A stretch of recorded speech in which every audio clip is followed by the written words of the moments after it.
कुछ और खबरों पर नजर डाल लेते हैं फटाफट अंदाज में। प्रधानमंत्री मोदी ने देशवासियों को राष्ट्रीय हथकरघा दिवस पर बधाई दी। एक्स पर पोस्ट कर लिखा, हमें हथकरघा की विरासत और जीवंत परंपरा पर गर्व। हम वोकल फॉर लोकल होने के लिए अपनी प्रतिबद्धता को दोहराते हैं।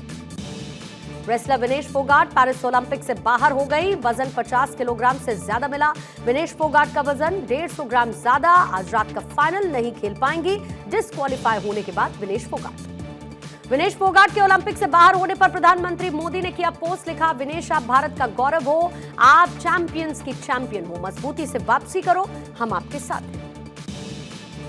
लोकसभा में विनेश फोगाट को लेकर हुआ जोरदार हंगामा। ओलंपिक में विनेश के अयोग्य घोषित होने पर विपक्षी सांसदों ने किया हंगामा। विनेश फोगाट के ओलंपिक में अयोग्य घोषित होने पर विनेश के चाचा की प्रतिक्रिया, कहा, पूरे देश को पदक की उम्मीद थी, मेरे साथ पूरा देश दुखी है। 150 ग्राम वजन ज्यादा था जिसके चलते अयोग्य घोषित कर दिया गया। ओलंपिक से बाहर होने के बाद विनेश फोगाट की तबीयत बिगड़ी। डिहाइड्रेशन के चलते अस्पताल में भर्ती। विनेश को पेरिस के अस्पताल में भर्ती करवाया गया।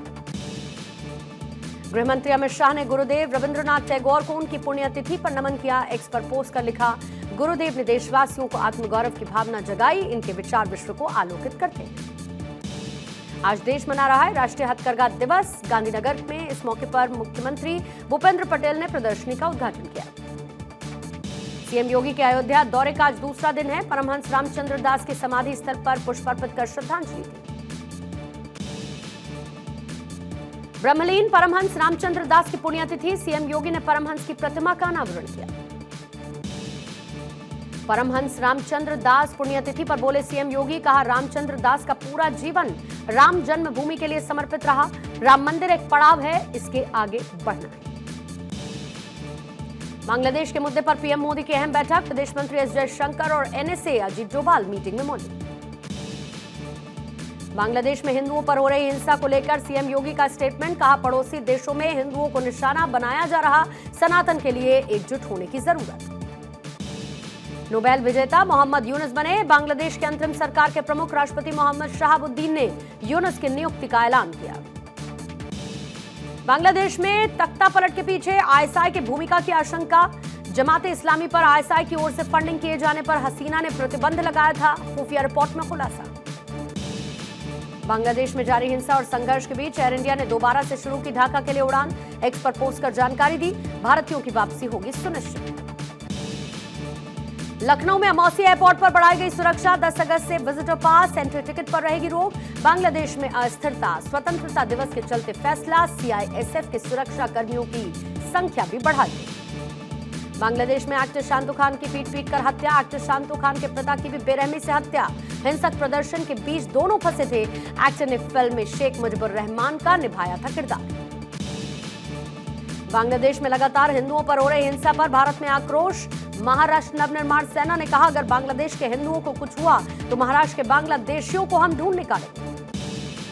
बांग्लादेश के हालात को लेकर कांग्रेस नेता सलमान खुर्शीद का विवादित स्टेटमेंट, कहा, सब सही दिख रहा है पर है नहीं। बांग्लादेश जैसा हाल भारत में भी हो सकता है। सलमान खुर्शीद की टिप्पणी पर संबित पात्रा का पलटवार, कहा, खुर्शीद की टिप्पणी कांग्रेस की सोच दर्शाती है। विदेश यात्रा में राहुल चोरी छिपे लोगों से मिलते थे।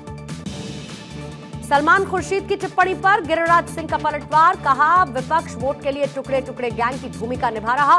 खुर्शीद ने राहुल गांधी के कहने पर की ऐसी टिप्पणी। बांग्लादेश में हिंसा के बीच भारतीय उच्चायोग के कर्मचारी वापस भारत लौटे। ढाका से 190 कर्मचारी लौटे वापस। एयर इंडिया एक्सप्रेस के विशेष विमान से लौटे। बांग्लादेश में अब तक 400 से ज्यादा पुलिस स्टेशन पर हमला किया गया। तोड़फोड़, लूटपाट की गई। कई इलाकों में पुलिसकर्मियों ने सुरक्षित ठिकानों पर शरण ली। बांग्लादेश के राजनीतिक संकट को लेकर असम के सीएम हेमंत बिस्वा ने कहा, बांग्लादेश में जो घटना घटी वो हमारे लिए चिंतनीय है। जो भी नई सरकार बनेगी भारत सरकार करेगी उससे बातचीत। उद्धव ठाकरे का दिल्ली दौरा। आज शाम 5:30 बजे राहुल गांधी और मल्लिकार्जुन खड़गे से होगी मुलाकात। महाराष्ट्र चुनाव की रणनीति को लेकर बैठक। सीट शेयरिंग को लेकर होगा मंथन। कल हरियाणा कैबिनेट की होगी अहम बैठक। मुख्यमंत्री राज सिंह सैनी की अध्यक्षता में मीटिंग होगी। हरियाणा सचिवालय में कैबिनेट की बैठक। विधानसभा चुनाव को लेकर कांग्रेस ने कसी कमर। आज झारखंड कांग्रेस के नेता पार्टी आलाकमान से करेंगे मुलाकात। मल्लिकार्जुन खड़गे के आवास पर करीब 6 घंटे होगी बैठक। करीब 6 बजे, माफी चाहूंगा। जम्मू कश्मीर पुलिस के डीजीपी बनेंगे आर स्वैन। गृह मंत्रालय ने आर स्वैन की नियुक्ति की घोषणा की। आधिकारिक तौर पर तुरंत प्रभाव से पदभार संभालेंगे स्वैन। दिल्ली के ओल्ड राजेंद्र नगर में छात्रों की मौत के मामले में सीबीआई को नोटिस मिला। बिल्डिंग के सह मालिकों की जमानत याचिका पर राउस एवेन्यू कोर्ट ने नोटिस भेजा। मामले की अगली सुनवाई अब 9 अगस्त को होगी। भारतीय रेलवे के नाम दर्ज हुआ एक और कीर्तिमान। तमिलनाडु के रामेश्वरम में पम्बन समुद्री रेलवे ब्रिज का निर्माण पूरा हुआ। रेलवे ने सफल ट्रायल भी कर लिया। रेल मंत्री ने एक्स पर इसकी जानकारी। दिल्ली के सीएम अरविंद केजरीवाल ने जेल से एलजीबी के सक्सेना को चिट्ठी लिखी। 15 अगस्त पर दिल्ली में झंडा फहराने को लेकर चिट्ठी लिखी। 15 अगस्त को मेरी जगह आतिशी फहराएंगी तिरंगा। राजस्थान के एक राज्यसभा सीट पर चुनाव होगा। 14 अगस्त को जारी होगी अधिसूचना। 21 अगस्त नामांकन की अंतिम तारीख। 27 अगस्त तक वापस ले सकेंगे नामांकन। रायपुर में साई कैबिनेट की बैठक अहम। मुख्यमंत्री विष्णुदेव साई की अध्यक्षता में मीटिंग हुई। कई अहम मुद्दों पर चर्चा। राजस्थान के दूदू जिले में एक पेड़ मां के नाम अभियान के तहत कार्यक्रम का आयोजन। मुख्यमंत्री भजनलाल शर्मा ने शिरकत की। पेड़ लगाकर जनता को दिया पौधारोपण का संदेश।